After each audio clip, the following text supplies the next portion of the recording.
నమస్తే అండి. నేను doctor Chakradhar Reddy, general physician, city neuro hospital, Miyapur branch. So antibiotics ఎక్కడ అవసరమైతే అక్కడే రాయాలి. అవసరం లేని చోట్ల వాడాల్సిన అవసరం లేదు.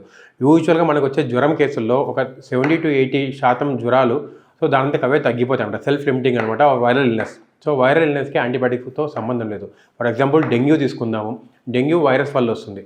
దాంట్లో యాంటీబయాటిక్స్ నో రోల్.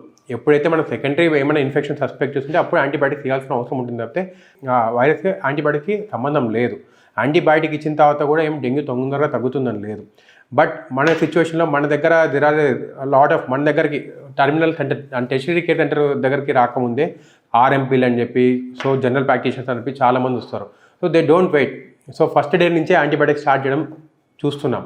అంతెందుకు ఈ మధ్య లాస్ట్ కోవిడ్ తర్వాత చాలామంది నా దగ్గర పేషెంట్స్ జస్ట్ గూగుల్లో చూసి జస్ట్ ఏదైనా జ్వరం వస్తున్నా అజిత్రోమైసిన్ తీసుకొని వస్తున్నారు. Azithromycin not like A regular tablet కాదు, ఇట్స్ అన్ యాంటీబయాటిక్. అది ఎట్లంటే పడితే అట్లా తీసుకోవడానికి లేదు. సో ఎందుకు దాన్ని కంట్రోల్ చేయాలి అనుకుంటే ఒకప్పుడు అజిత్రోమైసిన్ ఇప్పుడైతే ఏమైతే యాంటీబయాటిక్స్ ఉన్నాయో 10 years back there are big antibiotics. So పెద్ద పెద్ద ఇన్ఫెక్షన్కి యూజ్ చేసే యాంటీబయాటిక్స్ అవి. సో ఈ 10 yearsలో అవి సరిగ్గా పని చేయడం లేదు, ఎందుకంటే దానికి రెసిస్టెన్స్ వచ్చింది.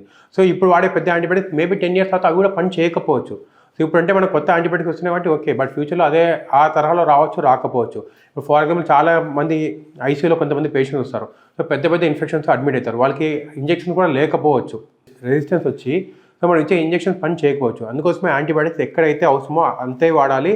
అండ్ ఏ డోసెస్లో డాక్టర్ రాస్తారో అట్లే వాడాలి. సో దాన్ని ఒకరోజు వాడి తగ్గిపోయిందని చెప్పి ఆపడం కానీ సో ఎట్లాంటి అట్లా ఎక్కువ వాడడం కానీ అట్లనే వాడడం చేయకూడదు. And more over so doctor ఒకవేళ యాంటీబయాటిక్ అవసరం లేదంటే అవసరం లేదంతే.